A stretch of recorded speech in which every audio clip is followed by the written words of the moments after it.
In this episode, a 35-year-old mother of 5 named Terry Cartwright is eager to go scuba diving again after a long absence. As playful sea lions glide gently by her, she briefly descends into the clear seas. She takes a break to equalize her ears, a break that ends in her death. Ian and Terry Cartwright, a husband and wife, and their 5 children were sailing out to sea on June 5, 1993. In the Bass Strait, not far from the Tasmanian coast, Ian was in command of the Australian Maritime College vessel River Risco. They were on their way to 10th Island's Barrenjoey seal convoy. An abandoned granite outcrop known as this island is home to a sizable breeding colony of Australian sea lions. A yearly birth of up to 400 sea lion pups. There are great diving and snorkeling opportunities in the area, which is a natural reserve. For the sake of scientific inquiry and marine biodiversity, this area needs to be preserved. At the University of Tasmania's Australian Maritime College, Terry Cartwright collaborated with faculty members. Stephen Ears, a lecturer in marine fisheries at the institution, and his were among the divers on board the River Esco.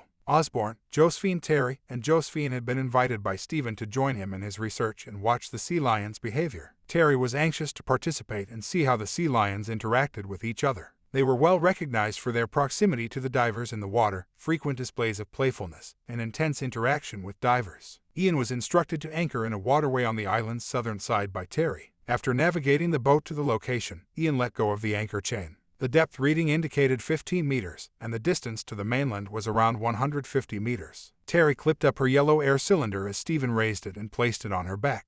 The first to jump into the water was Stephen. He gave the rest of the crew the all-clear before starting to swim away from the boat. Terry was the next person to step into the water, shortly followed by Josephine. Although Terry was a skilled diver, it had been almost a year since he had last been in the water. Are you already immersed in the story? Consider subscribing quickly to help us out. She was happy to be back with the sea fauna she adored. While in the water, Terry gave the impression that everything was okay while fumbling with her gear. While she attempted to adjust the regulator in her mask, she bobbled a bow on the water. Stephen and Josephine started to swim on the surface of the sea towards 10th Island. Assuming Terry was right behind them, seals swam up to them as they were doing this. Their masks were millimeters away from their whiskered faces. Stephen lowered his head. Beneath them, the sea was a swarm of activity as the sea lions darted about, swimming up to the divers' feet and then swimming back down. Both Terry's husband, Ian, and a different crew member, Ian Rinkin, yelled at Terry to go quickly and catch up to the others. The 3 of them floated on the water's surface together for a little while before diving down to within a few meters of 10th Island's rocky outcrop.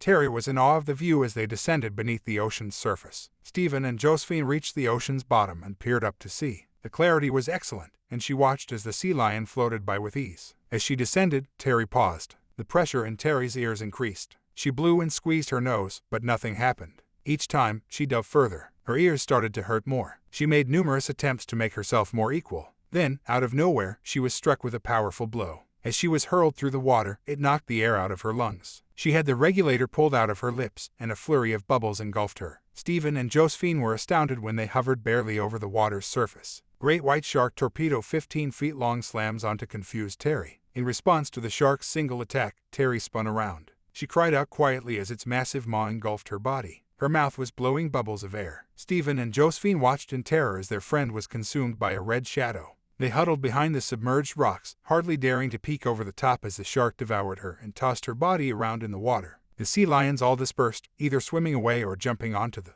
The 2 divers stood still in shock. They were frantic to get to Terry, but they were unable to see the shark. Suddenly, as Stephen made a beeline toward Terry's lifeless body, they noticed the shark's toothy grin poking through the blood-stained muck. At 16 miles per hour, its enormous tail propelled it through the water while its top lip curved downward. Jaws burst open once more and seized Terry. She was dragged deeper and deeper until Terry was no longer visible. As soon as they could, Stephen and Josephine surfaced after making a sprint for the island.